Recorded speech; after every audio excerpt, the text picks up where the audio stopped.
പാൽ, പഴം, പച്ചക്കറി, ഇതാണ് നമ്മുടെ സെഷൻ. ഇത് ബാക്കിയുള്ള സെഷനൊക്കെ ഖടാഖടിയൻ ഇംഗ്ലീഷിലൊക്കെ എഴുതി വെച്ചിട്ടുണ്ട്.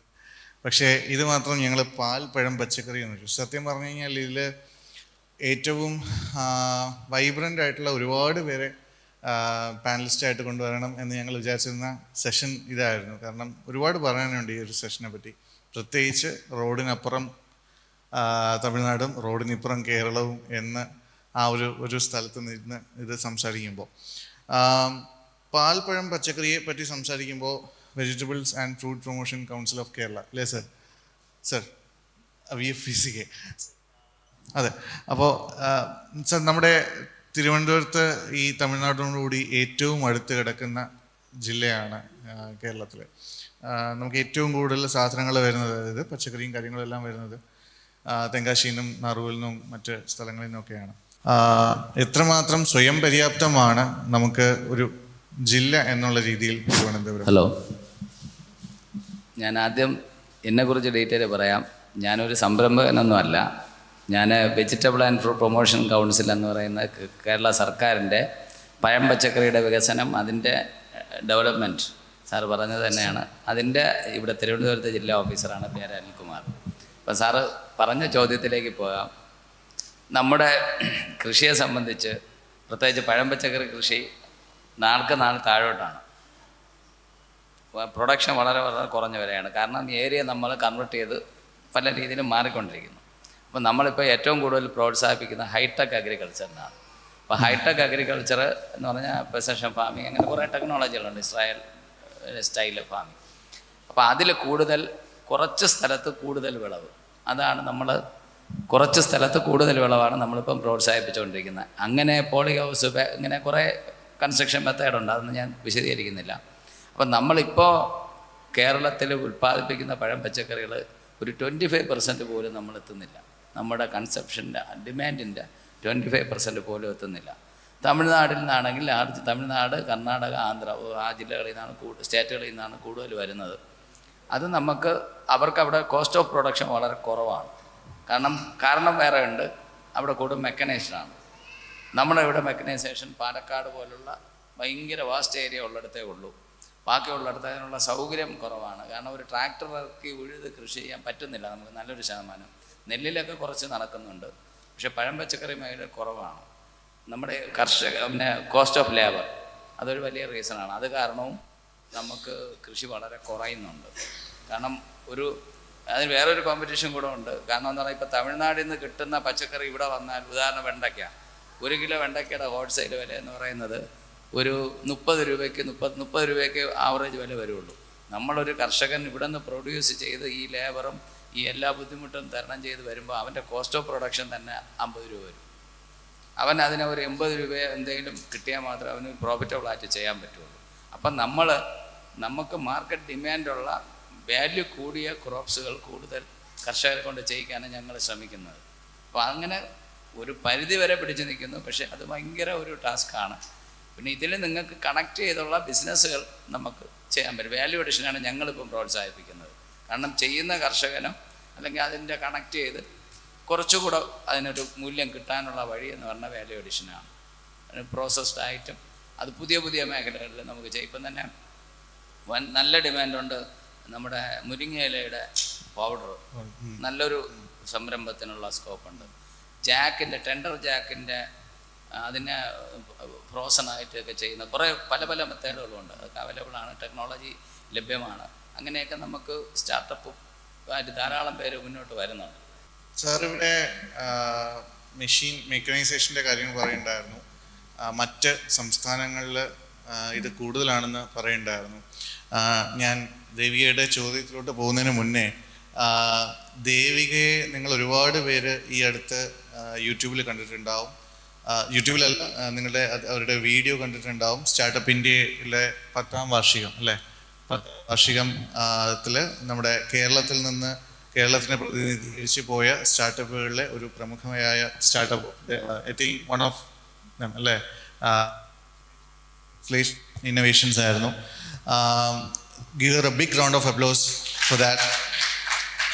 അന്ന് പ്രധാനമന്ത്രിയും അമൻ ഗുപ്തയും ബോട്ടിൻ്റെ സിഇഒയും മറ്റൊരുപാട് ഫൗണ്ടേഴ്സും ഒക്കെ ഇരുന്നൊരു വേദിയിൽ ദേവികയുടെ ആ ഒരു എന്താ പറയുക, എനിക്ക് തോന്നുന്നു 10 മിനിറ്റ്, ആ ഒരു 10-15 മിനിറ്റ് സെഷൻ എന്ന് പറയണത് അത് ശരിക്കും ചുമ്മാ അതൊരു പ്രഭാഷണം അവിടെ നടത്തിയതല്ല, പ്രസംഗം അവിടെ നടത്തിയതല്ല. അത് കണ്ട ഒരുപാട് പേര്, എനിക്ക് പേഴ്സണലി അറിയാവുന്ന, ഇപ്പോൾ യു സെറ്റ് എൻ ഐക്കൺ, ഒരു ഐക്കോണിക് ഫിഗർ. ഇപ്പോൾ ഇവിടെ തമിഴ് പ്രിണ്ണോൻ്റെ ടീം മെമ്പേഴ്സ് ഉണ്ട്, അവർ അണ്ണ എന്നല്ല വിളിക്കുന്നത്, അവർ ചേട്ടാ എന്നാണ് വിളിക്കുന്നത്. ഇപ്പോൾ മുന്നേയൊക്കെ അവർ അണ്ണ എന്ന് വിളിച്ചുകൊണ്ടിരുന്നത് ഇപ്പോൾ ചേട്ടാ എന്ന് വിളിക്കുന്നത്. ഈ ചേട്ട എന്ന് പറയുന്ന ബ്രാൻഡ് ഒരു ബ്രാൻഡ് ആക്കിയതിൽ സഞ്ജുവിൻ്റെ ഒരു കോൺട്രിബ്യൂഷൻ വളരെ വലുതാണ്. അതുപോലെ തന്നെയാണ് ഈ കേരളത്തിൽ നിന്നൊരു സ്റ്റാർട്ടപ്പോ, അതും ഒരു സ്ത്രീ നടത്തുന്നത്, അല്ലെങ്കിൽ സ്ത്രീ ഹെഡ് ചെയ്യുന്നത്, അതും ഡ്രോൺ പോലെ agriculture, Kerala women drone agriculture. യാതൊരു ബന്ധവുമില്ല, പക്ഷേ യു മെയ്ഡ് ഇറ്റ്. എന്താണ് ഫ്യൂസ്ലേജ് ഇന്നോവേഷൻസ് ചെയ്യുന്നത്? മെക്കനൈസേഷനെ പറ്റി സാറ് പറഞ്ഞു. എന്തൊക്കെ സാധ്യതകളാണ്, എന്തൊക്കെ കാര്യങ്ങളാണ് നമുക്കിതിൽ ചെയ്യാൻ പറ്റുന്നത്? ഫ്യൂസ്ലേജ് ഇന്നോവേഷൻസ്, ആദ്യമായിട്ട് എല്ലാവർക്കും നമസ്കാരം. ഫ്യൂസ്ലേജ് ഇന്നോവേഷൻസ് ചെയ്യുന്നത് എന്താ, ഡ്രോൺസ് മാനുഫാക്ചർ ചെയ്യുന്ന കമ്പനിയാണ്.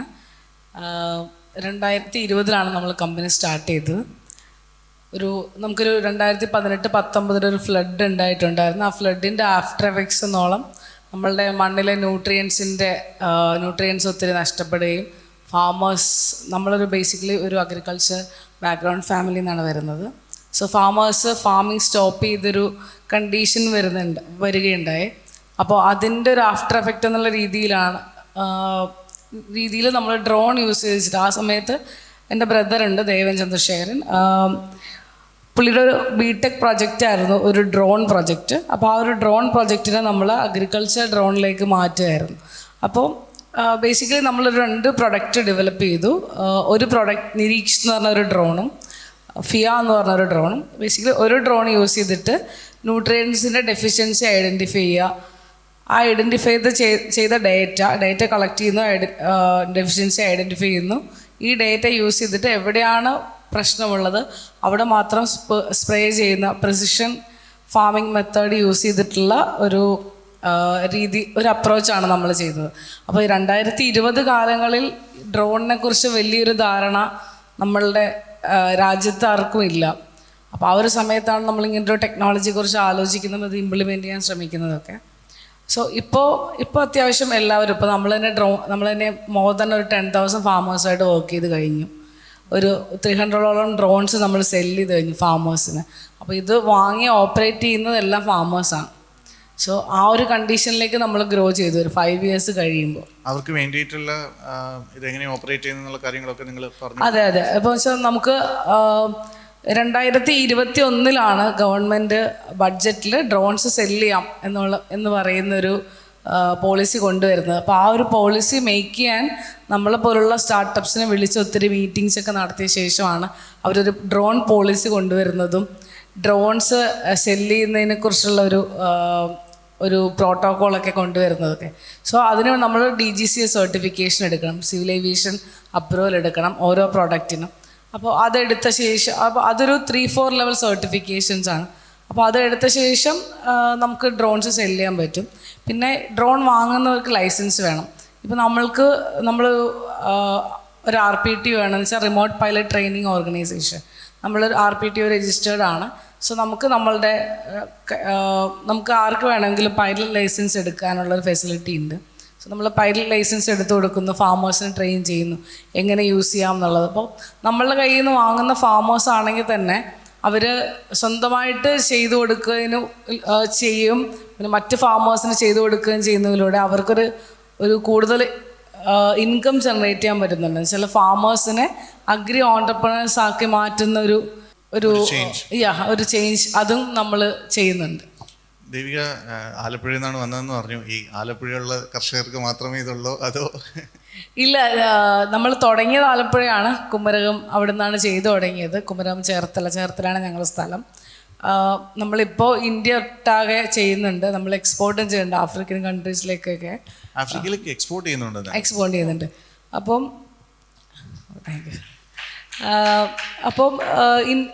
കൂടുതലും ചെയ്യുന്നത്, ഇപ്പോൾ ഇന്ത്യയിൽ ഏറ്റവും കൂടുതൽ ചെയ്യുന്നത് കേരള, തമിഴ്നാട്, കർണാടക, ആസാം, മിസോറാം ഈ ഏരിയാസിലാണ് നമ്മൾ കൂടുതൽ ഡ്രോൺസ് ചെയ്യുന്നത്. പിന്നെ അതല്ലാതെ നമുക്ക് റിക്വയർമെൻറ്റ് വരുന്നതിനനുസരിച്ച് ആണ് ബാക്കി സ്റ്റേറ്റ്സിലേക്ക് ചെയ്യുന്നത്. നമ്മളൊരു ബാൻഡ് വിഡ്ത്ത് നമ്മൾ കൂട്ടിക്കൊണ്ടിരിക്കുക ബാക്കിയുള്ള സ്റ്റേറ്റ്സിലേക്ക് ചെയ്യാനായിട്ട്. അപ്പോൾ ഇപ്പം നമുക്ക് സ്പ്രേയിങ്ങും മോണിറ്ററിങ്ങും ഉള്ള ഡ്രോണാണ് ഉള്ളത്. അപ്പോൾ ഫാമേഴ്സ് തന്നെ അവരുടെ റിക്വയർമെൻറ്റ്, നമുക്കിപ്പോൾ ഒരു 10 kg ഡ്രോൺസ് കപ്പാസിറ്റിയുള്ള ഡ്രോണാണ് ഉള്ളത്. അപ്പോൾ ഫാമേഴ്സ് തന്നെ അവരുടെ റിക്വയർമെൻറ്റ് പറയുന്നതനുസരിച്ചിട്ട് നമ്മൾ ഡ്രോൺസ് ചേഞ്ച് വരുത്തിക്കൊണ്ടിരിക്കുകയാണ്. എന്ന് വെച്ചാൽ അവർക്ക് 10 kg പോരാ, ഇനി ഒരു 50 kg എങ്കിലും മിനിമം വേണം. അപ്പോൾ 50 kg ചെയ്യണം. അതിൻ്റെ കൂടെ അവർക്ക് സീഡ് സ്പ്രെഡ് ചെയ്യണം. ഇപ്പോൾ ഹയർ ടെറൈൻസിലേക്ക് ഡെലിവറി ആപ്ലിക്കേഷൻസ് വേണ്ടി ഡ്രോൺ വേണം. അപ്പോൾ ഇതിനെല്ലാം കൂടെ ചേർന്ന് നമുക്കൊരു മൾട്ടിപർപ്പസ് ഡ്രോണാണ് നമ്മൾ അടുത്തായിട്ട് പ്ലാൻ ചെയ്യുന്നത്. അപ്പോൾ അതിൻ്റെ R&D ഒക്കെ നടന്നുകൊണ്ടിരിക്കുക. ഹോപ്പ്ഫുള്ളി ഈ വർഷം നമുക്കത് ചെയ്യാൻ പറ്റുമെന്ന് വിചാരിക്കുന്നു. സർ, വിനീത് സർ, നമുക്കിവിടെ തിരുവനന്തപുരത്ത്, സാറിവിടെ തിരുവനന്തപുരത്തുള്ള ഒരാളായതും കൊണ്ടുകൂടി ഞാൻ ഈ പറയുന്നത് കുറച്ചും കൂടെ നല്ല രീതിയിൽ മനസ്സിലാവും, കണക്ട് ചെയ്യാൻ പറ്റും. നമുക്ക് ഒരുപക്ഷെ ഈ ബാലരാമപുരം കഴിഞ്ഞ് ഇങ്ങോട്ട് വരുമ്പോൾ, ഇത് തെറ്റാണെങ്കിൽ സാറൊന്ന് തിരുത്തണം, നമുക്ക് ഒരുപാട് ഏറ്റവും കൂടുതൽ കൃഷി എന്നുള്ള രീതിയിൽ പറയുമ്പോൾ വാഴ കൃഷിയാണെന്ന് തോന്നുന്നു ഏറ്റവും കൂടുതലുള്ളത്. ഒരു വാഴ കൃഷി ചെയ്ത് അത് അതിൻ്റെ ഒരു വിളവെടുക്കാനായിട്ട് ഏകദേശം ഒരു 9 മാസം സമയമെടുക്കും. ഒരുപാട് ഈ വാഴ കൃഷി ചെയ്ത് ഇത്രയും സ്ഥലം വേണം, അവിടെ ഇത്രയും കൃഷി നടത്തണം, പിന്നെ ഇത് വിളവെടുക്കാനായിട്ട് 9 മാസം എടുക്കണം. ഈ 9 മാസത്തിനിടയ്ക്ക് ഇടി വരും, മഴ വരും, അത് വരും, ഇത് വരും, തുരപ്പൻ, അവൻ്റെ അപ്പൂപ്പൻ, അങ്ങനെ പല സാധനങ്ങളും എല്ലാം വരും. ഇതിനെല്ലാം മറികടന്ന് ഒരു കൊല എടുത്ത് വിപണിയിൽ കൊണ്ടു കൊടുക്കുമ്പോൾ 180 രൂപ 200 രൂപ തികച്ച് കിട്ടുമോ എന്ന് ചോദിച്ചു കഴിഞ്ഞാൽ ഇവിടുത്തെ അറിയില്ല. ഇവിടുത്തെ കർഷകർ ഞാൻ പലരെയും കണ്ടിട്ടുണ്ട്, എനിക്ക് വ്യക്തിപരമായിട്ടും അറിയാം. അപ്പോൾ ഇത് മുന്നേ ഒരു നല്ല മോഡലായിരുന്നിരിക്കാം, പക്ഷേ ഇന്നത്തെ ഈ കാലത്ത് ഇതൊരു നല്ല മോഡലായിരിക്കുമോ എന്നുള്ള കാര്യത്തിൽ എനിക്ക് സംശയമുണ്ട്. എൻ്റെ ചോദ്യം ഇതാണ്, ഈ ഒരു മേഖലയിൽ അല്ലെങ്കിൽ എന്തായാലും നമുക്ക് പഴം വേണം, അതിന് വാഴ നടത്തിയേ പറ്റത്തുള്ളൂ. 9 മാസം ഇല്ലാണ്ട് വാഴയോട് നേരത്തെ പഴം തരുമെന്ന് പറഞ്ഞു കഴിഞ്ഞാൽ വാഴ തരത്തുമില്ല. എന്താണ് സാർ, എങ്ങനെ ഇതിനെ എക്കണോമിക്കലി ഈ കർഷകർക്ക് വയബിളാക്കുന്ന ഒരു കാര്യമായിട്ട് ഈ ഒരു വാഴ കൃഷിയെ മാറ്റാം, പ്രത്യേകിച്ച് തിരുവനന്തപുരത്ത്? ആദ്യമായിട്ട് ഈ പാൽപ്പഴം പച്ചക്കറിയായിട്ട് ഒരു ബന്ധമില്ലാത്തൊരു മനുഷ്യനാണ് ഞാൻ. എന്ന് പറഞ്ഞാൽ ഞാൻ അഗ്രികൾച്ചർ വേസ്റ്റ് എടുത്ത് പല പ്രോഡക്റ്റ് ഉണ്ടാക്കുന്നൊരു മനുഷ്യനാണ്. അപ്പോൾ എല്ലാവരും കൊല മാത്രമേ നോക്കുകയുള്ളൂ, പക്ഷെ വാഴയുടെ വേറെ പല പാർട്ടുകളുണ്ട്. അത് വച്ചിട്ട് നമുക്ക് ടെക്സ്റ്റൈൽ വരെ ഉണ്ടാക്കുന്നുണ്ട്. ഇപ്പം വാഴയുടെ പോളയിൽ നിന്നും അല്ലെങ്കിൽ വാഴത്തണ്ടിൽ നിന്നും വാഴയുടെ പല ഭാഗങ്ങൾ നമ്മൾ യൂസ് ചെയ്യുന്നുണ്ട്. അതൊന്നും നമ്മൾ കേരളത്തിൽ ചെയ്യുന്നില്ല. അപ്പോൾ ഇത് തമിഴ്നാട്ടിൽ വളരെ ഭംഗിയായിട്ട് ചെയ്യുന്നൊരു ഇൻഡസ്ട്രിയാണ് വാഴ വച്ചിട്ടുള്ള മറ്റ് ഡിഫറെൻറ്റ് പ്രൊഡക്ട്സ്. അപ്പോൾ തീർച്ചയായിട്ടും ഒരു തെങ്ങ് നമ്മൾ കാണുമ്പം തേങ്ങ മാത്രമല്ല നമ്മൾ കാണുന്നത്, അതിൽ നിന്ന് ചൂലുണ്ടാക്കാം, അതിൻ്റെ ഓലയെടുത്ത് വേറെ ചെയ്യാം. അതുപോലെ തന്നെയാണ് വാഴ. അപ്പോൾ നമ്മുടെ ഇവിടെ ഇഷ്ടംപോലെ വാഴ ഉണ്ടെങ്കിലും അത് നമ്മൾ പ്രോസസ്സ് ചെയ്യാനുള്ള സംവിധാനങ്ങൾ ഇവിടെ ഇല്ല. അതാണ് നമ്മൾ ഒരുക്കി കൊടുക്കേണ്ടത്. ഒരു എൻ്റർപ്രനർ ഉണ്ടെങ്കിൽ ഞാൻ ഇഷ്ടംപോലെ കണക്ട് ചെയ്ത് തരാം. കണ്ടമാന എക്സ്പോർട്ട് സാധ്യതയുള്ളൊരു മേഖലയാണ് ഈ വാഴയുടെ ഫൈബർ കൊണ്ടുള്ള ടെക്സ്റ്റൈൽസും അതിൻ്റെ പ്രോഡക്ട്സും. ഞാൻ തമിഴ്നാട്ടിലാണ്. അപ്പോൾ ആർക്കെങ്കിലും അങ്ങനെ എന്തെങ്കിലും താല്പര്യം ഉണ്ടെങ്കിൽ ഡെഫിനറ്റ്ലി ഞാൻ കണക്ട് ചെയ്ത് തരാം. ഈ വെട്ടിക്കളയുന്ന വാഴയെല്ലാം പെറുക്കിയെടുത്ത് ഒരു സ്ഥലത്ത് കൊണ്ടുപോയി പ്രോസസ്സ് ചെയ്യുന്ന വളരെ സിമ്പിളായിട്ടുള്ളൊരു സംഭവമാണ്. ചെയ്യാൻ ആർക്കെങ്കിലും ആഗ്രഹം ഉണ്ടെങ്കിൽ ഞാൻ കണക്ട് ചെയ്ത് തരാം. നല്ലൊരു വരുമാന മാർഗമുള്ള എക്സ്പോർട്ട് സാധ്യതയുള്ള ഒരു സംഭവമാണ്. പിന്നെ ദേവിയെക്കുറിച്ച് നിങ്ങൾക്ക് അറിഞ്ഞുകൂടാത്തൊരു കാര്യമുണ്ട്. പുള്ളിക്കാരത്തിൻ്റെ ഫിലിം അസിസ്റ്റന്റ് ഡയറക്ടറും കൂടെയാണ്. നമ്മുടെ നല്ല സിനിമ ഉടനെ വേണം കേട്ടോ. എനിക്കറിയായിരുന്നു, ഞാൻ പോയിന്റിലോട്ട് വരുമായിരുന്നു. സാർ, സാറിനോട് ഈ ചോദ്യം ചോദിച്ചതിന് കാരണവുമുണ്ട്. കാരണം എനിക്ക് ഈ നമ്മൾ സാധാരണ ഒരു പൊളിറ്റിക്കൽ സ്റ്റേറ്റ്മെൻ്റ് ആക്കി പറയുന്നതല്ല, എന്നാലും ഇവിടുന്ന് ഒരുപാട് ഇരുന്ന് ഗുജറാത്തിലോട്ടൊക്കെ നോക്കിയിരുന്ന് ഒരുപാട് നമ്മൾ കുറ്റം പറയും. എത്രമാത്രം പേര് ഗുജറാത്തിലൊക്കെ പോയിട്ടുണ്ടെന്ന് എനിക്കറിയില്ല. ഒരു വട്ടം ഈ ഗുജറാത്തും ബാക്കിയുള്ള സംസ്ഥാനങ്ങളൊക്കെ ഒന്ന് പോയിട്ടെങ്കിലും വരണം, അവിടുത്തെ ഇൻഡസ്ട്രീസിനെങ്കിലും കാണണം. അപ്പോൾ മനസ്സിലാവും അവരൊക്കെ എങ്ങനെ ഇത്ര ത്രൈവ് ചെയ്യുന്നു എന്നുള്ളത്. ഗുജറാത്തിൽ എനിക്ക് 2 സ്റ്റാർട്ടപ്പ് അല്ല, അത് വളരെ എസ്റ്റാബ്ലിഷ്ഡ് ആണ്. അവർ ചെയ്യുന്നത് എന്താണെന്ന് കേട്ട് കഴിഞ്ഞാൽ ശരിക്കും പറഞ്ഞു കഴിഞ്ഞാൽ ഞെട്ടും. ഞാൻ മനഃപൂർവ്വമാണ് സാറിനോട് ചോദിച്ചത്, കാരണം നമ്മുടെ പ്രൈവറ്റ് ടോക്കിൽ നമ്മൾ ഫോണിൽ സംസാരിച്ചപ്പോൾ നമ്മൾ ഈ പോയിന്റ് പറഞ്ഞിട്ടുണ്ടായിരുന്നു.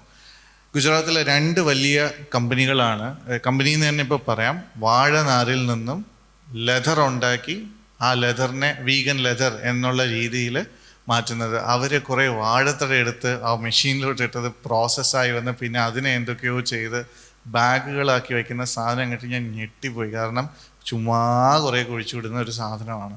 എന്ത് പറഞ്ഞു കഴിഞ്ഞാൽ ഇവിടെ എന്നാണെങ്കിലേ ഈ ഒരു ലെവലിൽ പറയുന്ന ഒരുപാട് പേരുണ്ട്.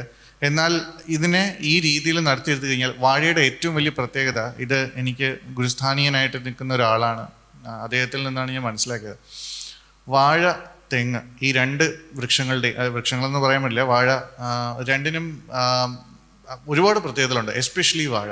കാരണം ഈ വാഴ കല്യാണം കഴിക്കുന്നത് പോലും എൻ്റെ പുറകിലുള്ള ഒരു കാരണം കൂടി അദ്ദേഹം പറഞ്ഞു തന്നപ്പോൾ എനിക്ക് മനസ്സിലായത്.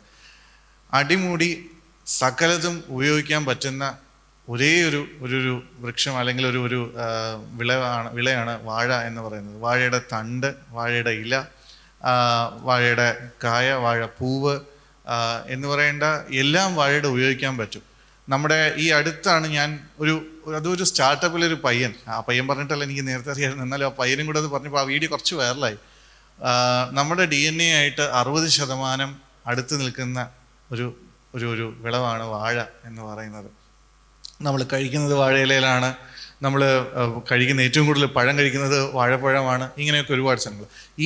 സാധനങ്ങൾ ഇവിടെ ഇഷ്ടം പോലെ, സാറ് നേരത്തെ പറഞ്ഞ പോലെ കുറേ വേസ്റ്റാക്കി പോകുന്ന സാധനങ്ങളെടുത്ത് തൊട്ട് മുന്നത്തെ നമ്മുടെ വിഴിഞ്ഞം പൗഡിൻ്റെ സെഷൻ വന്നിട്ടുണ്ടായിരുന്നു. എന്തുകൊണ്ട് അതിനെ ലെതറാക്കിക്കൂടാ, എന്തുകൊണ്ട് അതിനെ ഈ രീതിയിലാക്കിക്കൂടാ, ഇങ്ങനെയുള്ള രീതിയിൽ കച്ചവടം ഇങ്ങനൊരു ആംഗിളിലും കൂടി ചിന്തിച്ചു വന്നാൽ മാത്രമല്ലേ നമുക്ക് ഇന്നത്തെ കാലത്ത് പിടിച്ചു നിൽക്കാൻ പറ്റുള്ളൂ. സർ, നിങ്ങളുടെ 2 പേരുടെയും അതിനകത്ത് ഒരു കാര്യം പറയുന്നതിന് മുമ്പ് പറയാം. കേരളത്തിലും അങ്ങനെ ഒരു സ്റ്റാർട്ടപ്പ് ഉണ്ട്, നിങ്ങൾക്ക് അറിയുമെന്നറിയില്ല. നമ്മുടെ വൈക്കത്തിനടുത്ത് പാണാവള്ളി എന്ന് പറഞ്ഞൊരു സ്ഥലമുണ്ട്. പക്ഷേ അൺഫോർച്ചുനേറ്റ്ലി ഓർ ഫോർച്ചുനേറ്റ്ലി നടക്കുന്ന ഒരു സെർബിയ എന്നുള്ളൊരു ലേഡിയാണ്. സെർബിയ എന്ന് പറഞ്ഞ രാജ്യത്തുനിന്ന് ഇവിടെ വന്ന് അവർ നമ്മുടെ തേങ്ങയുടെ വെള്ളത്തിൽ നിന്നാണ് വെജിറ്റബിൾ ലെതർ ഉൽപ്പാദിപ്പിക്കുന്നത്. മലായി എന്നാണ് അതിൻ്റെ പേര്, MALAI, മലായി. വളരെ സക്സസ്ഫുള്ളായിട്ട് നടത്തുന്ന നല്ലൊരു പ്രൊഡക്റ്റാണ്.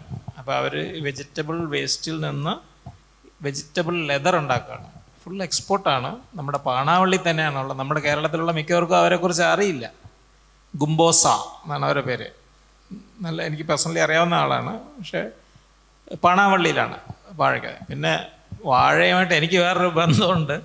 എൻ്റെ പ്രോഡക്റ്റിൻ്റെ പേര് തൂശൻ എന്നാണ്. തൂശനില എന്ന് പറഞ്ഞാൽ വാഴയില എന്നാണ് അർത്ഥം. അപ്പോൾ അതൊരു കണക്ഷനുണ്ട് എനിക്ക്.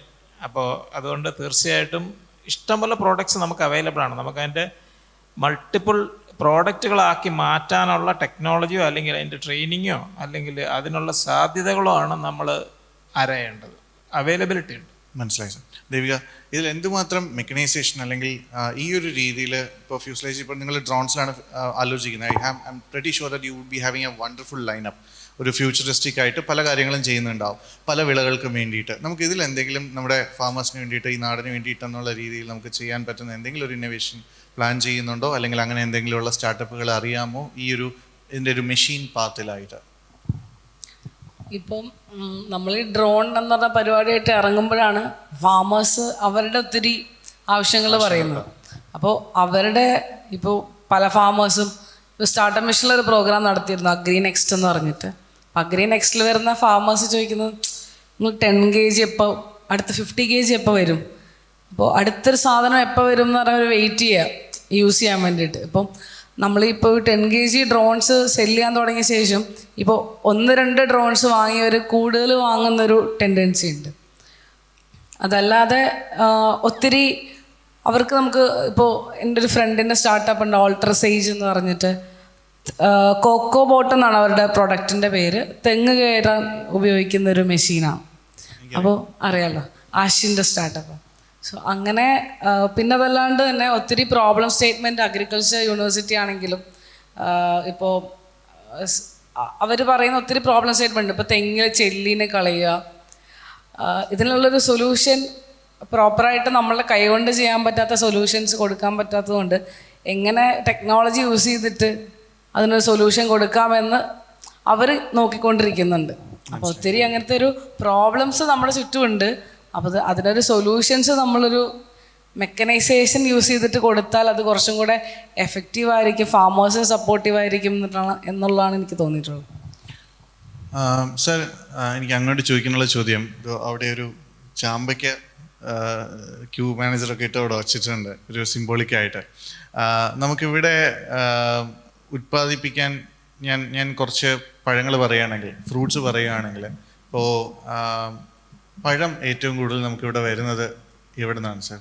തമിഴ്നാട്ടിൽ നിന്ന് തന്നെയല്ലേ? തമിഴ്നാട് തന്നെയാണ് സർ. ഈ ഓറഞ്ച്, മുന്തിരി, ആപ്പിളൊക്കെയോ? അത് തമിഴ്നാട്ടിൽ നിന്ന് വരുന്നുണ്ട്, അവിടെ നിന്ന് കുറച്ച് വരുന്നുണ്ട്. ബാക്കിയെല്ലാം നോർത്തിൽ നിന്ന്, വെളി രാജ്യങ്ങളിൽ നിന്ന് വരുന്നുണ്ട്. വരുന്നുണ്ട്. ആപ്പിളൊക്കെ കൂടുതലും ഫിജി അങ്ങനെയുള്ള സ്ഥലത്തു നിന്നാണ് വരുന്നത്. പക്ഷെ ആ ക്വാളിറ്റി 1-2 മാസം കഴിഞ്ഞൊക്കെയാണ് നമ്മളെടുത്ത് എത്തുന്നത്. ഷിപ്പിംഗാണ് കൂടുതലും വരുന്നത്. സർ, നമുക്ക് ഇവിടെ നിന്ന് പ്രൊഡ്യൂസ് ചെയ്ത് സെല്ല് ചെയ്യാൻ പറ്റുന്ന എന്തെങ്കിലും അത്യാവശ്യം ഒരു വലിയ രീതിയിൽ സെല്ല് ചെയ്യാൻ പറ്റുന്ന ഏതെങ്കിലും പഴങ്ങളുണ്ടോ അല്ലെങ്കിൽ വിളകളുണ്ടോ? ഇവിടെ നമുക്ക് ചെയ്യാൻ പറ്റുന്നത് ഇപ്പം നിങ്ങൾക്ക് അറിയാം, മാങ്ങയുടെ സീസണാണ്. നമ്മുടെ തന്നെ കോട്ടുകോണം മാങ്ങയ്ക്ക് എന്താ ഡിമാൻഡ്? അത് തന്നെ നമുക്ക് ഭയങ്കര ഡിമാൻഡ്. എക്സ്പോർട്ടിനൊക്കെ നല്ല ഡിമാൻഡും നല്ല വെറൈറ്റി ഉണ്ട്. ഇപ്പം നല്ല ഹൈബ്രിഡ് തൈകളും വാങ്ങാൻ കിട്ടും. അത് നല്ലൊരു പ്ലാന്റേഷനൊക്കെ ചെയ്യാൻ സാധ്യതയുണ്ട്. നല്ല ഈൽഡ്, നമ്മുടെ ക്ലൈമറ്റിനും നമ്മുടെ മണ്ണിനും പറ്റിയ ഒരു പ്ലാന്റാണ്. പിന്നെ ഇപ്പം കൂടുതലായിട്ട് വരുന്ന റംബുട്ടാൻ വരുന്നുണ്ട്. റംബുട്ടാൻ നല്ല സ്കോപ്പാണ്, മാർക്കറ്റ് വിലയും ഉണ്ട്. 200 രൂപ കർഷകന് കിട്ടും. ഇപ്പോൾ ഡിമാൻഡുള്ളതുകൊണ്ട് അതൊരു 100-150 കിട്ടിയാലും ഒരിക്കലും നഷ്ടം വരത്തില്ല, കാരണം നല്ല ഈൽഡ് കിട്ടുന്നതാണ്. പിന്നെ ഡ്രാഗണുണ്ട്. ഡ്രാഗണും ആദ്യത്തെ ഇനിഷ്യൽ ഇൻവെസ്റ്റ്മെൻറ്റ് അല്പം കൂടുതലാണ്. പക്ഷേ അത് മാർക്കറ്റ് എങ്ങനെ നിൽക്കുമെന്ന് അറിയാൻ ഒരു ഫ്രൂട്ടാണെങ്കിലും എനിക്കത്ര ഭയങ്കരമാണെന്ന് ഫീൽ ചെയ്തിട്ടില്ല. പക്ഷേ അത് ഡിമാൻഡുണ്ട് മാർക്കറ്റിൽ. Throughout the year market ലഭ്യമാണത്. പിന്നെ നമുക്ക് ചെയ്യാൻ പറ്റുന്ന വാഴപ്പഴത്തിൽ തന്നെ നമുക്ക് ഇവിടെ മാത്രം ചെയ്യാവുന്നതാണ് റെഡ് ബനാന. അത് വേറെ ആർക്കും ചെയ്യാൻ പറ്റില്ല. ട്രിവാൻഡ്രം കുറച്ച് കൊല്ലമേ ഉള്ളൂ റെഡ് ബനാന കൃഷി. പിന്നെ തമിഴ്നാട്ടിൽ നിന്ന് കുറച്ച് വരും. കപ്പപ്പഴം, റെഡ് ബനാന, കപ്പപ്പഴത്തിന് വൻ ഡിമാൻഡാണ്, എക്സ്പോർട്ട് പൊട്ടൻഷ്യലും ഉണ്ട്. പിന്നെ നമുക്ക് ഇതെല്ലാം ഇപ്പം കൂട്ടി വായിക്കാൻ പറ്റുന്നത് നമ്മുടെ വിഴിഞ്ഞം പോർട്ടാണ്. ഇതുമായിട്ട് കണക്ട് ചെയ്ത് നമുക്ക് ഷിപ്പിംഗ്, കേരളത്തിലെ വെജിറ്റബിൾ ആൻഡ് ഫ്രൂട്ട്സിൻ്റെ എക്സ്പോർട്ടിൻ്റെ നോഡൽ ഏജൻസിയാണ് VFPCK. അപ്പോൾ ഞങ്ങൾ ആ വഴിയാണ് എക്സ്പോർട്ടിൻ്റെ പ്രോട്ടോക്കോളൊക്കെ ഞങ്ങൾ ഫ്രൂട്ട്സൊക്കെ കൊണ്ടുപോയി ഡയറക്റ്റ് വേടി ചെയ്തും ചെയ്യാതെ കൊണ്ടുപോകാൻ ഇപ്പം ഞങ്ങൾ ഇംഗ്ലണ്ടിലൊക്കെ അയച്ചിട്ടുണ്ടായിരുന്നു ഷിപ്പിൽ. അത് ഒരു 45 ദിവസം കഴിഞ്ഞാണ് അവിടെ ലാൻഡ് ചെയ്യുന്നത്. അപ്പോൾ അതിന് കുറേ പ്രോട്ടോക്കോളുണ്ട്, അതെല്ലാം കീപ്പ് ചെയ്ത് നമുക്ക് കൊടുക്കാൻ പറ്റും. അപ്പം ഞങ്ങൾക്ക് ഫാമേഴ്സിൻ്റെ അവരെ നിന്ന് കണക്ട് ചെയ്തൊക്കെയാണ് കൊടുക്കുന്നത്. അപ്പം നമുക്ക് നല്ലൊരു ചാൻസ് ഉണ്ട്. അപ്പോൾ അത് നമ്മൾ ഉപയോഗപ്പെടുത്തുക, അതിനെ കളക്ട് ചെയ്യുക, അതിൻ്റെ വേണ്ട നടപടിക്രമം പാലിച്ച് കയറ്റി വിടുക. അത് തന്നെ നല്ലൊരു ബിസിനസ്സാണ്. കാരണം ഇവിടുത്തെ വിലയും അവിടുത്തെ വിലയും തമ്മിൽ ഭയങ്കര വ്യത്യാസമാണ്. സർ, ഇതോടൊപ്പം തന്നെ എനിക്ക് ദേവികയോട് അടുത്ത് ചോദിക്കാനുള്ള ഒരു ചോദ്യം, സ്റ്റേറ്റ് ഗവൺമെൻറ്, സെൻട്രൽ ഗവൺമെൻറ് ഈ കൃഷിയുമായിട്ടും അതല്ലാത്തതുമായിട്ടും ബന്ധപ്പെട്ട് എനിക്ക് അറിഞ്ഞൂടാ, ഒരു 100,000 കോടി സ്കീംസ് ഉണ്ടാവും. ഞാനിവിടെ പലരോടും സംസാരിക്കുമ്പോൾ കേന്ദ്രത്തിലുള്ളത് പോട്ടെ, കേരളത്തിൻ്റെ സ്കീംസ് പോലും എന്താണ്, എങ്ങനെയാണ്, ഏത് രീതിയിലാണ് ചെയ്യേണ്ടതെന്നുള്ള അറിവില്ല. എന്നാൽ അതിന് നമുക്ക് മുക്കിന് കൃഷിഭവനുകളുണ്ട്, VFPCK പോലുള്ള സ്ഥാപനങ്ങളുണ്ട്, ഒക്കെയുണ്ട്. എന്താണ് അത് നമുക്ക് അങ്ങോട്ട് ഒരു സ്റ്റെപ്പിനപ്പുറത്തോട്ട് പോകാത്തത്? ആൾക്കാരുടെ വിമുഖതയാണോ, അതോ ഇതൊന്നും ചെയ്യേണ്ടെന്നുള്ളതാണോ, അതോ അവർക്ക് ജെന്യുവിൻലി ഒരു സപ്പോർട്ട് സിസ്റ്റം ഇല്ലാത്തതാണോ? നിങ്ങൾക്ക് ആ സപ്പോർട്ട് സിസ്റ്റം നല്ലതായിട്ട് കിട്ടിയിട്ടുണ്ടോ? ഞാൻ ചോദിച്ച ചോദ്യം മനസ്സിലായോ? ആക്ച്വലി ഒത്തിരി സ്കീംസ് വരുന്നുണ്ട്. ഇവിടെ നമ്മൾ തന്നെ ഒരു 3 years 4 years കഴിഞ്ഞിട്ടാണ് ഇതെല്ലാം ഫിഗർ ഔട്ട് ചെയ്ത് എടുത്തത്. എന്ന് പറഞ്ഞാൽ ബേസിക് സബ്സിഡി സ്കീംസിനെ കുറിച്ചൊക്കെ എല്ലാവരും അവെയറാണ്. ഇപ്പോൾ ഫാമേഴ്സ് ആണെങ്കിലും അഗ്രികൾച്ചർ ഓഫീസേഴ്സുകളാണെങ്കിലൊക്കെ അവിടെയൊക്കെ എത്തുന്ന ഒത്തിരി സ്കീംസ് ഉണ്ട്. പിന്നെ ഇതല്ലാതെ നമുക്ക് ഹയർ ലെവലിലൊക്കെ ഒത്തിരി സ്കീംസ് ഇംപ്ലിമെൻറ്റ് ചെയ്തിട്ട് നടക്കാതെ പോയൊരു സമയമൊക്കെ ഉണ്ടായിരുന്നു മുന്നത്തെ വർഷങ്ങളിൽ. പക്ഷേ ഇപ്പോൾ നമ്മൾ ഉൾപ്പെടെയുള്ള ആളുകൾ കൂടുതൽ ഫാമേഴ്സിനോട് ഇങ്ങനെ ഇപ്പോൾ അഗ്രി ഇൻഫ്രാ ഫണ്ട് എന്ന് പറഞ്ഞ ലോൺ സ്കീമുണ്ട്. അതിൽ 6% ഇൻട്രസ്റ്റിൽ ഫാമേഴ്സിന് ലോൺ കിട്ടും പ്രൊഡക്റ്റ് വാങ്ങാൻ. അല്ലെങ്കിൽ അഗ്രികൾച്ചർ റിലേറ്റഡ് ആക്ടിവിറ്റീസിന് വേണ്ടിയിട്ട് 6% നമുക്ക് ലോൺ കിട്ടും. അപ്പോൾ അങ്ങനെയുള്ള കാര്യങ്ങൾ നമ്മളെ പോലുള്ള കമ്പനീസ് മാക്സിമം ഫാമേഴ്സിലേക്ക് എത്തിക്കുന്നുണ്ട്. പക്ഷേ ഇതിൻ്റെ ഒരു ബേസിക് കാര്യം എന്ന് വെച്ചാൽ ഇത് അറിയുന്നവർക്കെല്ലാം അറിയാം, അറിയാത്തവർക്ക് ഒന്നും അറിയില്ല. അപ്പോൾ അങ്ങനത്തെ ഒരു വലിയ ഗ്യാപ്പ് ഉണ്ട്. ആ ഒരു ഗ്യാപ്പ് ഉണ്ട്. അപ്പോൾ മാക്സിമം അഗ്രികൾച്ചർ ഓഫീസസുകൾ അല്ലെങ്കിൽ അതുപോലുള്ള ഇപ്പോൾ FPOs ഉണ്ട്, FPCs ഉണ്ട്. അപ്പോൾ അവരോട് സംസാരിക്കാൻ നമുക്ക് മാക്സിമം ഡീറ്റെയിൽസ് കിട്ടാറുണ്ട്. ഇപ്പോൾ നമ്മളെ പോലുള്ള കമ്പനീസ് ആണെങ്കിൽ അവർക്ക് ഏകദേശം ഇപ്പോൾ ഡീറ്റെയിൽസ് എല്ലാം അറിയാം എന്നുള്ളൊരു സ്റ്റേജിലാണ് നിൽക്കുന്നത്. അപ്പോൾ ഇത് ആവശ്യമുള്ളവർക്ക് കിട്ടും, അല്ലെങ്കിൽ നമ്മളിത് ചോദിച്ചു പോകണം, അല്ലെങ്കിൽ നമ്മളവിടെ പോയി നമുക്ക് പറ്റുന്ന സ്കീം എന്താണെന്ന് ഒരു മടിയില്ലാതെ ചോദിക്കാൻ പറ്റണം എന്നുള്ളൊരു സ്ഥിതിയുള്ള, അല്ലാതെ നമ്മളുടെ അടുത്തേക്ക് ഇങ്ങനൊരു സ്കീമുണ്ട് നിങ്ങൾ ചെയ്യുക എന്ന് പറഞ്ഞിട്ട് ആരും വരത്തില്ല. നമുക്ക് വേണ്ടത് നമ്മൾ തന്നെ കണ്ടുപിടിച്ച് ചെയ്യണം എന്നുള്ളൊരു അവസ്ഥയാണുള്ളത്. സാർ, അവസാനം എനിക്ക് 3 പേരോടും ചോദിക്കാനായിട്ടുള്ളത്, പാൽ, പഴം, പച്ചക്കറി എന്നുള്ളത് അതിന് മുന്നേ ഒരു പോയിന്റും കൂടി. ഈ പ്രത്യേകിച്ച് ഈ നാട്ടിൽ ഞാനത് ഈ അടുത്തായിട്ട് കേട്ടു, അത് വളരെ വളരെ വളരെ വിയേർഡായിട്ട് തോന്നി, വളരെ മോശമായിട്ട് തോന്നി. ഒരു പശുക്കളുള്ള ഒരു വീടുണ്ടായിരുന്നു. ഇത് ശരിക്കും നടന്ന സംഭവമാണ്. പശുക്കളുള്ള വീടുണ്ടായിരുന്നു. ആ പശുക്കളുള്ള വീട്ടിൽ നിന്ന് പാല് ഈ തൊട്ടടുത്ത വീട്ടുകാർ മേടിക്കുകയും ചെയ്തു. കുറച്ച് കാലങ്ങൾ മുന്നോട്ട് പോയി, അവിടുത്തെ മക്കളൊക്കെ വളർന്നു. പശുവുള്ള വീട്ടിൽ പിന്നെയും പശുവിൻ്റെ പാൽ വിൽപ്പനയും കാര്യങ്ങളൊക്കെ തുടർന്നു. കുറച്ച് ദിവസത്തിന് ശേഷം അവർക്ക് പോലീസ് സ്റ്റേഷനിൽ നിന്നൊരു കോൾ വന്നു. നിങ്ങളുടെ തൊട്ടടുത്തുള്ള കുറച്ച് വീട്ടുകാർ പരാതി പറഞ്ഞിരിക്കുന്നു, പശുവിൻ്റെ അമറൽ, അവിടെ നിന്ന് വരുന്ന ഗ്യാസ് തുടങ്ങിയ കാര്യങ്ങൾ കാരണം അവർക്ക് നേരാവണ്ണം പറ്റുന്നില്ല. രാവിലെ പക്ഷെ ചായക്ക് പാല് വേണം താനും. എന്താണ് ഇങ്ങനെ ആയിപ്പോയത്? എന്തുകൊണ്ടാണ് നമുക്ക് അങ്ങനെ ഒരു മാറ്റം വരുന്നത് എന്നുള്ളതിനെ പറ്റി എന്തെങ്കിലും ഒരു കമന്റ് ഉണ്ടോ? ആക്ച്വലി ഇത് ഞങ്ങൾക്ക് റിയൽ ലൈഫിൽ ഉണ്ടായിട്ടുണ്ട്. എന്ന് വെച്ചാൽ മുന്നേ എൻ്റെ വീട്ടിൽ അമ്മയ്ക്ക് പശുവിനെ, നമുക്കൊരു ഫാമൊക്കെ ഉണ്ടായിരുന്നു, ഒരു 10-20 പശുക്കളൊക്കെ ഉണ്ടായിരുന്നു. അപ്പോൾ ഈ പ്രശ്നം നമ്മളും ഫേസ് ചെയ്തിട്ടുള്ളതാണ്. ഇപ്പോൾ അവർക്ക്, പക്ഷെ അവരെയും പറഞ്ഞിട്ട് കാര്യമില്ല, അവർക്ക് ചാണകത്തിന് മണം പറ്റില്ലായിരിക്കും, പക്ഷെ അവർക്ക് പാല് വേണമല്ലോ. അപ്പം അങ്ങനത്തെ കേസിൽ നമ്മളെന്താ ചെയ്തതെന്ന് വെച്ചാൽ, ആ സമയത്ത് ഗോബർ ഗ്യാസൊക്കെ കുറച്ച് വർഷങ്ങൾക്ക് മുന്നാണ് ഗോബർ ഗ്യാസ് യൂസ് ചെയ്തിട്ട് ഇപ്പോൾ ഈ മണം വരുന്നതൊന്ന് ഒഴിവാക്കാൻ ശ്രമിച്ചു. പക്ഷെ നമുക്ക് കംപ്ലീറ്റ്ലി അത് അവോയ്ഡ് ചെയ്യാനൊന്നും പറ്റില്ലായിരുന്നു. പിന്നെ എന്താ പറയുക, ഐസൊലേറ്റ് ചെയ്തൊരു സ്ഥലത്ത് ആക്കി ഫാം വളർത്തൽ അത്ര പോസിബിൾ അല്ലായിരുന്നു. പക്ഷെ നമ്മളിങ്ങനെ ഗോബർ ഗ്യാസ് അല്ലെങ്കിൽ അവരുടെ സ്മെല്ല് വരാതിരിക്കാനുള്ള കുറച്ച് പരിപാടികളൊക്കെ ചെയ്ത് അങ്ങനെ ഡീൽ ചെയ്ത് പോയത്. ഇവൻ പഞ്ചായത്തിലൊക്കെ പരാതി കൊടുത്തിട്ട് അവിടുന്ന് വരുന്നൊരു ഇതൊക്കെ ഉണ്ടായിരുന്നു. അവസാനം ഒന്നും ചെയ്തില്ല, നമ്മളത് കണ്ടില്ല എന്നടിച്ചു ചെയ്തു. അങ്ങനെയല്ല എന്ന് വെച്ചാൽ അത് ഗോബർ ഗ്യാസ് യൂസ് ചെയ്തിട്ട് കുറച്ച് സ്മെല്ലിൻ്റെ പരിപാടി ഒഴിവാക്കി. അതാണ്. പിന്നെ അവർക്ക് നമുക്ക് നൈസായിട്ട് എന്തെങ്കിലുമൊക്കെ, നിങ്ങൾക്കിപ്പോൾ അവർക്ക് ചാണകം വേണമെങ്കിൽ ഫ്രീ ആയിട്ട് കൊടുക്കുക, അല്ലെങ്കിൽ അവർക്ക് വേണ്ട സപ്പോർട്ടുകൾ സൈഡിൽ കൂടെ ചെയ്ത് കൊടുക്കുക. അപ്പോൾ പിന്നെ അവർക്ക് തിരിച്ചൊന്നും പറയാൻ പറ്റില്ലല്ലോ. അപ്പം അങ്ങനത്തെ കുറച്ച് പരിപാടികളൊക്കെ ആ സമയത്ത് ചെയ്തിട്ടുണ്ട്. നാട്ടുകാരോടാണ് പറയാനുള്ളത്, ഗ്യാസ് വരാത്ത ചാണകം ഇടൂ പശു എന്ന് നമുക്ക് പറയാൻ പറ്റില്ലല്ലോ. അതുകൊണ്ട് നമുക്കൊന്നും ചെയ്യാൻ പറ്റില്ല. എന്തായാലും ഒരു അവസാനത്തെ ഒരു ചോദ്യം കൂടി, വേറൊന്നുമല്ല. ഈ മേഖലയിൽ വർക്ക് ചെയ്യുന്ന ഒരുപാട്, നമുക്ക് കവർ ചെയ്യാൻ ഒത്തിരി ഉണ്ട്, എന്നാലും സെഷൻ്റെ ടൈം ആയതുകൊണ്ട് ഞാൻ പറയുകയാണ്, ഈ മേഖലയിൽ വർക്ക് ചെയ്യുന്ന അല്ലെങ്കിൽ മുന്നോട്ട് വരാൻ അല്പമെങ്കിലും സ്വന്തം ധൈര്യം കാണിക്കുന്ന പല കുട്ടികളും ഉണ്ടാവും. അവരെയൊക്കെയും വീട്ടിൽ നിന്ന് തീർച്ചയായിട്ടും ഇതോടെ ഒന്നും നടക്കില്ല എന്ന് പറഞ്ഞ് പിടിച്ച് അവരുടെ വീടുകളിൽ നിന്ന് പിടിച്ച് നിർത്തും എന്നുള്ള എനിക്ക് 101% ഉറപ്പാണ്. എന്നാലും കുറച്ചെങ്കിലും ധൈര്യം കാണിച്ച് ഇതിൽ മുന്നോട്ട് വരുന്ന കുട്ടികൾക്ക് കൈ പൊള്ളാതെ അല്ലെങ്കിൽ അധികം ബുദ്ധിമുട്ടൊന്നും ഉണ്ടാവാതെ ഈ ഒരു മേഖലയിൽ മുന്നോട്ട് വരാൻ, ഈ മേഖലയിൽ നിന്ന് ഒരുപാട് വർഷത്തെ എക്സ്പീരിയൻസ് ഉള്ള ആൾക്കാർ എന്നുള്ള നിലയ്ക്ക് നിങ്ങൾക്ക് എന്താണ് അങ്ങനെയുള്ള ഓൺട്രപ്രണേഴ്സിനോട് പറയാനുള്ളത്? Sir, starting with. ഞാൻ നിങ്ങൾക്ക് രണ്ട് ടെക്നിക്ക് പറഞ്ഞുതരാം. ഞാൻ യൂസ് ചെയ്ത ടെക്നിക്കാണ്. ആദ്യമായിട്ട് നിങ്ങളൊരു സ്റ്റാർട്ടപ്പ് തുടങ്ങുക, പറ്റുമെങ്കിൽ MSME എന്ന് പറഞ്ഞൊരു സാധനമുണ്ട്, micro and small medium enterprises. അതിൽ നിങ്ങൾ സ്ഥാപനം രജിസ്റ്റർ ചെയ്യുക. നിങ്ങൾക്ക് ഏതെങ്കിലും ബാങ്ക് ലോൺ തരാൻ ബുദ്ധിമുട്ടുണ്ടെങ്കിൽ MSMEയുടെ ചാമ്പ്യൻസ് എന്ന് പറയുന്നൊരു പോർട്ടലുണ്ട്. അതിൽ കയറി നിങ്ങളുടെ കംപ്ലൈൻറ്റ് രജിസ്റ്റർ ചെയ്താൽ വിത്തിൻ 24 hours ഏത് ബാങ്ക് ആണെങ്കിലും ശരി ഉത്തരം പറഞ്ഞേ പറ്റുള്ളൂ.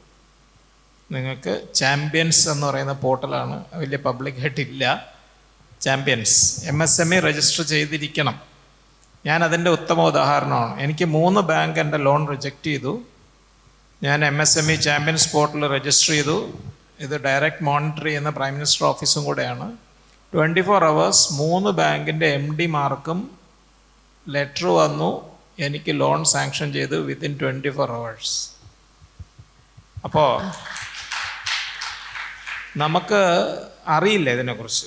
നേരത്തെ പറഞ്ഞ മാതിരി ചാമ്പ്യൻസ് എന്നാണ് അതിൻ്റെ പേര്, ചാമ്പ്യൻസ്. MSME എന്ന് പറയുന്ന രജിസ്റ്റർ ചെയ്താൽ മാത്രമേ ഇത് കിട്ടാൻ പറ്റുള്ളൂ. ഇനി രണ്ടാമത് SMAM എന്ന് പറയുന്നൊരു സ്കീമുണ്ട്. SMAM അഗ്രികൾച്ചറുമായിട്ട് റിലേറ്റഡ് ആയതുകൊണ്ടാണ് പറയുന്നത്. SMAM സെൻട്രൽ ഗവൺമെൻറ് സ്കീമാണ്. 80% സബ്സിഡി കിട്ടും നിങ്ങളുടെ വീട്ടിലേക്ക് എന്ത് അഗ്രികൾച്ചർ റിലേറ്റഡ് ട്രാക്ടർ വാങ്ങിക്കാനോ അല്ലെങ്കിൽ മറ്റേ ഡ്രോൺ വാങ്ങിക്കാനോ ഇതൊക്കെ ആണെങ്കിൽ 80% സബ്സിഡി സെൻട്രൽ ഗവൺമെൻറ്റാണ് തരുന്നത്. ഇതൊന്നും ഇവിടെ ഒന്നും വലിയ പബ്ലിസിറ്റി കൊടുക്കാത്ത സാധനങ്ങളാണ്. ഞാൻ അതെനിക്ക് കിട്ടിയ ആളാണ്. ഞാനൊരു ഡ്രയറാണ് മേടിച്ച് വെറുതെ ഈ പച്ചക്കറിയൊക്കെ ഉണക്കി വയ്ക്കാനായിട്ട്. 80% സ്വന്തം അക്കൗണ്ടിലേക്ക് പൈസ സെൻട്രൽ ഗവൺമെൻറ് തരും. ആർക്കെങ്കിലും അറിയോ? ഇവിടെ ആർക്കും അറിയില്ല. എന്നുവെച്ചാൽ ഇതൊന്നും പോപ്പുലറൈസ് ചെയ്യത്തില്ല. കമ്പൽസറി ആയിട്ട് നമ്മുടെ അക്കൗണ്ടിൽ പൈസ വരും. അപ്പോൾ ഇതൊക്കെ പറഞ്ഞു കൊടുക്കാനൊരു മെക്കാനിസവും ഇല്ല, കിട്ടുന്നവൻ പറയുകയില്ല. അതാണ് ഏറ്റവും വലിയ കുഴപ്പം. അപ്പം ഇതുപോലെ ഒത്തിരി സ്കീംസ് ഉണ്ട്. അപ്പോൾ എൻ്റർപ്രണേഴ്സ് വരുവാണെങ്കിൽ ഇപ്പം എനിക്കറിയാവുന്ന പറഞ്ഞു തരണേ ഒരു ബുദ്ധിമുട്ടുമില്ല. അഗ്രികൾച്ചർ റിലേറ്റഡ് ആണെങ്കിൽ മാത്രം, വേറെ ഒന്നും ചോദിച്ചുള്ളൂ. ഡ്രോണിനെ കുറിച്ചൊക്കെ ചോദിക്കണമെങ്കിൽ ഇവിടെ ചോദിച്ചാൽ അത് എനിക്കറിയില്ല. അപ്പോൾ അങ്ങനെയുള്ള സംരംഭകർ, പിന്നെ നമുക്ക് കേരള അഗ്രികൾച്ചർ യൂണിവേഴ്സിറ്റിയുടെ ഇൻക്യുബേഷൻ സെൻറ്റേഴ്സ് ഉണ്ട്. ഇവിടെ ട്രിവാൻഡ്രത്തന്നെ വെള്ളായണിയിലുണ്ട്, പിന്നെ തൃശ്ശൂരുണ്ട്. അവിടെ നിന്നൊക്കെ നമുക്ക് സെൻട്രൽ ഗവൺമെൻറ് ഗ്രാൻസ് കിട്ടും. ഞാൻ നാഷണൽ ഗ്രാൻഡ് കിട്ടിയ ആളാണ്. എൻ്റെ പ്രോഡക്റ്റ് ഡെവലപ്മെൻറ്റിന് വേണ്ടിയിട്ട് 25 ലക്ഷം രൂപ വരെ കിട്ടും ഗ്രാൻഡ്. ഒരു ഐഡിയ ഉണ്ടെങ്കിൽ നിങ്ങൾക്ക് സ്റ്റാർട്ട് ചെയ്യാനായിട്ട് 5 ലക്ഷം രൂപ സെൻട്രൽ ഗവൺമെൻറ് ഗ്രാൻഡ് കിട്ടും. ആ ഗ്രാൻഡ് ഒരു പ്രോഡക്റ്റ് ആക്കാനായിട്ട് നിങ്ങൾക്ക് 25 ലക്ഷം രൂപ കിട്ടും. അഗ്രി റിലേറ്റഡ് അല്ലെങ്കിൽ ഇന്നൊവേഷൻ ആയിരിക്കണം. അതുപോലെ ഓരോ ഇതിലും ഡിഫറെൻറ്റ് സ്കീംസ് ഉണ്ട്. പക്ഷേ ഇത് നമ്മൾ മനസ്സിലാക്കണം, അല്ലെങ്കിൽ ആരുടെ അടുത്തും പോയി ചോദിച്ച് മനസ്സിലാക്കണം. ഇഷ്ടംപോലെ ഓപ്പർച്യൂണിറ്റീസ് എല്ലാവർക്കും ഉണ്ട്. ഏത് പ്രോഡക്റ്റ് ഉണ്ടാക്കിയാലും ഓപ്പർച്യൂണിറ്റീസ് ഉണ്ട്. പക്ഷേ എവിടെ ചോദിക്കണം, എങ്ങനെ ചോദിക്കണം ആർക്കും അറിയില്ല, കിട്ടിയവർ പറയുകയില്ല. പിന്നെ ഉള്ളത് സ്കീംസ് സെൻട്രൽ ഗവൺമെൻറ് CGTMSE സ്കീമുണ്ട്. Central government corporate guarantee schemes ഒക്കെ ഉണ്ട്. നമുക്ക് 5 പൈസ സെക്യൂരിറ്റി കൊടുക്കാതെ 2 കോടി രൂപ വരെ ലോൺ കിട്ടും. ഇതൊക്കെ സെൻട്രൽ ഗവൺമെൻറ് സ്കീംസാണ്. ഇതിനെക്കുറിച്ചൊക്കെ നിങ്ങൾ പഠിച്ച് മനസ്സിലാക്കി അല്ലെങ്കിൽ അറിഞ്ഞുകൂടെങ്കിൽ ഇപ്പോഴത്തെ ഇഷ്ടംപോലെ ChatGPT അത് ഇതൊക്കെ ഉണ്ട്. അതൊക്കെ ഉപയോഗിച്ച് നിങ്ങൾ സെർച്ച് ചെയ്യണം. അല്ലാതെ ഓപ്പർച്യൂണിറ്റി കുഴപ്പമൊന്നുമില്ല, അവൈലബിൾ ആണ്. Thank you.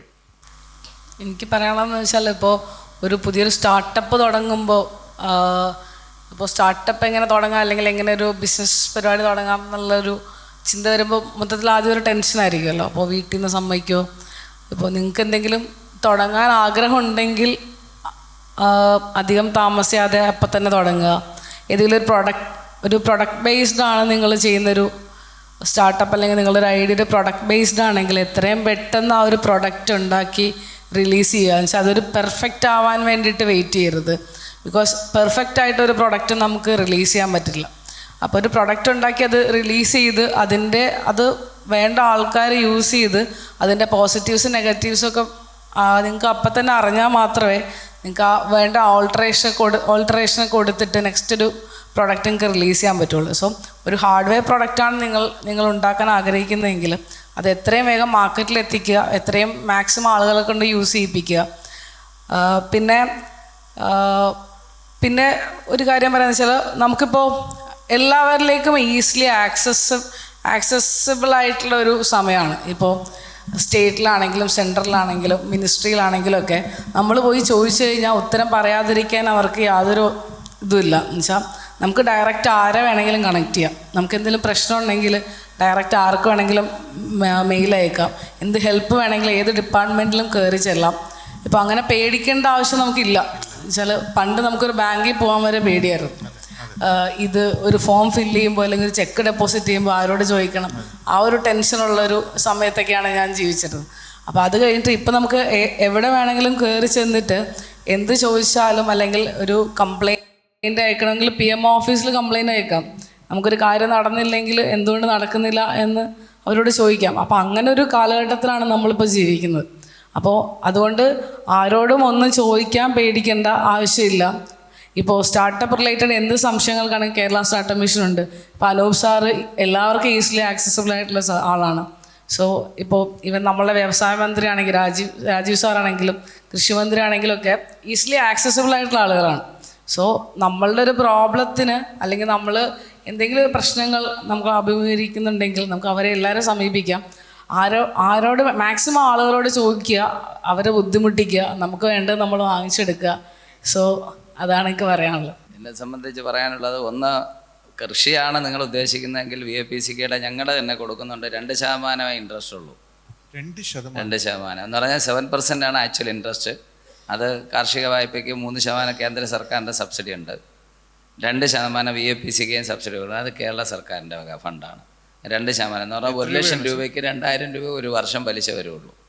എത്ര രൂപ വരെ എടുക്കാം സാർ? 3 ലക്ഷം രൂപ വരെ. കൃഷി അതിൻ്റെ ഇതനുസരിച്ചാണ്. കൃഷി അനുസരിച്ച് കൂടുതലും എടുക്കാം, കുഴപ്പമില്ല. എത്ര കോടി വേണമെങ്കിലും തരാം. പക്ഷേ കൃഷി അത്രയ്ക്കും വേണം. അതൊന്ന്, അത് കൃഷി ചെയ്യുന്ന ആൾക്കാർക്ക്. ഇനി നിങ്ങളൊരു സംരംഭം തുടങ്ങുകയാണെങ്കിൽ അതിലേക്കുള്ള ഗൈഡൻസ്, ഇപ്പം ഞങ്ങളെ VAPCK നേരിട്ട് നടത്തുന്ന കട്ട് വെജിറ്റബിൾ യൂണിറ്റ് ഉണ്ട്. ഏകദേശം 10 വർഷം കൊണ്ട് പ്രവർത്തിക്കുന്നുണ്ട്. നല്ലൊരു ബിസിനസ്സാണ്. അപ്പം നേരത്തെ ഒരു എക്സാമ്പിൾ പറഞ്ഞില്ലേ, വാഴയുടെ കാര്യം. വാഴയുടെ കൂമ്പിൻ്റെ ഒരു കാര്യം തന്നെ പറഞ്ഞാൽ, ഒരു വാഴക്കൂമ്പിൽ നിന്ന് 2 പാക്കറ്റ് വാഴക്കൂമ്പ് തോരൻ ഉണ്ടാക്കാം. ഒരു കൂമ്പിൻ്റെ വില കർഷകന് കിട്ടുന്ന വില 5 മുതൽ മാക്സിമം 10 രൂപ. നമുക്കതിന് ഒരു പാക്കറ്റിൻ്റെ വില 50 രൂപ, 100 രൂപ. മറ്റ് ചിലവുകളും പോയാൽ മാക്സിമം 50 രൂപ പ്രോഫിറ്റാണ്. അപ്പോൾ അത് നമ്മൾ അറിയാലോ, ട്രിവാൻഡ്രത്തെ സംബന്ധിച്ച് ഇവിടെ ഉള്ളതെല്ലാം നല്ലൊരു ശതമാനം എംപ്ലോയീസാണ്. ഒരു മിഡിൽ ക്ലാസ് മുകളിലുള്ള എല്ലാ എംപ്ലോയീസാണ്. സമയമില്ല. അപ്പോൾ ഇവിടെ നല്ല ഉപഭോക്താക്കൾ ധാരാളമുണ്ട്. അപ്പം നമ്മൾ നല്ലൊരു ബ്രാൻഡഡ് പ്രോഡക്റ്റ് വിശ്വസനീയമായി കൊടുത്ത് മനസ്സ് പതിപ്പിച്ച് കഴിഞ്ഞാൽ കച്ചവടം നടക്കും. ഒരു ബുദ്ധിമുട്ടില്ല. ഞങ്ങൾക്ക് ഏകദേശം 2 കോടിയുടെ കച്ചവടമുണ്ട് ഒരു വർഷം. ഉള്ളി, കട്ട് വെജിറ്റബിളും എൻ്റെ ഫ്രൂട്ട്സ് കുറേ ഐറ്റങ്ങൾ കൊടുക്കുന്നു. വെജിറ്റബിൾസ് മാത്രം റെഡിയാണ്. റെഡി ടു കട്ട് വെജിറ്റബിളും പഴവും ഉണ്ട്. ഈ പഴങ്ങൾ പിറംപൊട്ടാനുണ്ടെങ്കിൽ സീസണിൽ ഇപ്പം മാങ്ങ നമ്മളെ പാലക്കാട് ഫാമേഴ്സിൻ്റെ ഇങ്ങോട്ട് ട്രാൻസ്ഫർ ചെയ്തിട്ട് ഇവിടെ ഡിസ്ട്രിബ്യൂട്ട് ചെയ്യുന്നുണ്ട്. അതൊരു വാല്യൂ അഡിഷൻ ഒന്നുമില്ല, ഒരു മാർക്കറ്റിംഗ് എന്നുള്ളത്. പക്ഷേ വാല്യൂ അഡിഷനായിട്ട് നമുക്കിതൊക്കെ ഞങ്ങൾ ചെയ്യുന്നു. അപ്പോൾ എനിക്ക് നിങ്ങളുടെ അടുത്ത് പറയാനുള്ളത്, ഒന്ന്, നിങ്ങളൊരു പ്രോഡക്റ്റ് നല്ല സക്സസ് ആയിട്ടുള്ള പ്രോഡക്റ്റ് ഐഡൻറ്റിഫൈ ചെയ്യുക, നല്ല പബ്ലിസിറ്റി, ബ്രാൻഡ് ചെയ്യുക. 2, ബ്രാൻഡിങ്. 3, മാർക്കറ്റിംഗ് ഉറപ്പാക്കി വെച്ചതിന് ശേഷമേ പരിപാടി തുടങ്ങാവൂ. ഒരു മാർക്കറ്റിങ്ങിന് ഇന്നടത്ത് പോകും.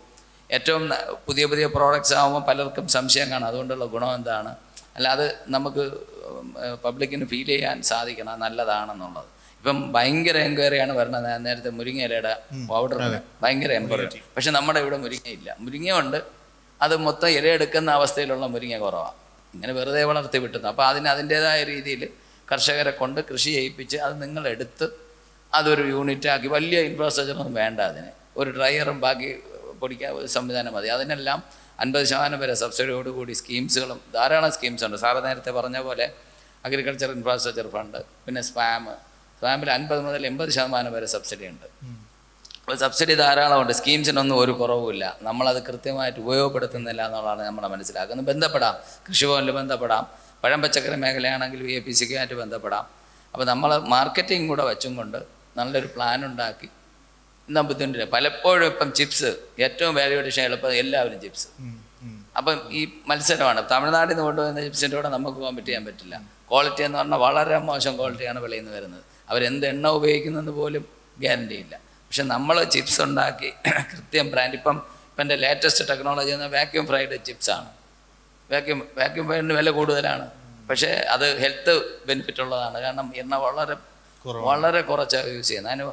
അതിൻ്റെ മെഷീനൊക്കെ നല്ല റേറ്റ് കൂടുതൽ. അതൊക്കെ നമുക്ക് ഇതിൽ സ്പാമിലൊക്കെ അതിൽ സബ്സിഡി നമുക്ക് വാങ്ങിയെടുക്കാൻ പറ്റും. അപ്പോൾ അത് പ്രയോജനപ്പെടുത്തുക, കൂടുതൽ നമ്മളുമായിട്ട് ബന്ധപ്പെടുക, വേണ്ട സപ്പോർട്ടെല്ലാം ഞങ്ങളുടെ ഭാഗത്തു നിന്ന് ചെയ്യാൻ ഞങ്ങൾക്ക് സന്തോഷമേ ഉള്ളൂ. Thank you. ഒരുപാട് വഴികളുണ്ട് നമുക്ക് പണം ഉണ്ടാക്കാൻ. പക്ഷേ നമ്മുടെ നാട്ടിൽ നിന്ന് പണം ഉണ്ടാക്കാൻ ശ്രമിക്കുമ്പോൾ നമുക്ക് ഇവിടെ റോ ആയിട്ട് കിട്ടുന്ന സാധനങ്ങൾ ഉപയോഗിക്കുകയാണെന്നുണ്ടെങ്കിൽ നമ്മുടെ പ്രൊഡക്ഷൻ കോസ്റ്റും മാനുഫാക്ചറിങ് കോസ്റ്റും എല്ലാം ഒരുപാട് താഴെ വരും. ഈ പറഞ്ഞ മുരിങ്ങയും വാഴയിലയും അതും ഇതുമൊക്കെ നമുക്ക് ഇവിടെ തന്നെ ഒരുപാട് അവൈലബിൾ ആണ്. ആയിരിക്കുന്ന ചാമ്പയ്ക്ക പോലും ഉണ്ടാക്കാൻ പറ്റാത്ത ഒരു സിറ്റുവേഷനിലോട്ടാണോ നമ്മൾ എത്തുന്നതെന്ന് നമ്മൾ ആലോചിക്കേണ്ടിയിരിക്കുന്നു. പക്ഷേ ഇതിൽ പേടിച്ച് അല്ലെങ്കിൽ ഇതിൽ ചെയ്തിട്ട് ഒരു സക്സസ് ആവാത്ത നിൽക്കുന്ന ഒരുപാട് പേരെ ഞാൻ പരിചയപ്പെട്ടിട്ടുണ്ട്. അവർക്ക് എല്ലാവർക്കും റീച്ചബിൾ ആയിട്ടുള്ള റീച്ച് ഔട്ട് ചെയ്യാൻ പറ്റുന്ന രീതിയിലുള്ള വേദികളും നമുക്കിപ്പോൾ ഇവിടെ ഉണ്ട്. അതിനെ കണക്ട് ചെയ്യാൻ പറ്റുന്ന അവർക്ക് സാറേ എൻ്റെ പ്രശ്നം ഇതാണ്, ഞാൻ ഇത്ര ചെയ്തിട്ടുണ്ട്, എനിക്ക് ഇനിയും ഇത്രയും കൂടെ ചെയ്യാൻ പറ്റും, അല്ലെങ്കിൽ ഞാൻ ഇത് ചെയ്തു, ഇത് ചെയ്യാൻ പറ്റിയില്ല, എന്തെങ്കിലും സംവിധാനങ്ങളുണ്ടോ എന്ന് റീച്ച് ഔട്ട് ചെയ്യാൻ, അല്ലെങ്കിൽ അവർക്ക് എന്തെങ്കിലും സംശയങ്ങളുണ്ടെങ്കിൽ റീച്ച് ഔട്ട് ചെയ്യാൻ പറ്റാൻ നിങ്ങൾക്ക് മൂന്നുപേർക്കും പറ്റും എന്ന് ഞാൻ വിശ്വസിക്കുന്നു. എന്തെങ്കിലും സംശയങ്ങളുണ്ടെങ്കിൽ നിങ്ങൾക്ക് ആഫ്റ്റർ ദ സെഷൻ അവരെ കണക്ട് ചെയ്യാം. With that, we are winding up our session on Pal Pazham Pachakari. Thank you so much, sir. Devika.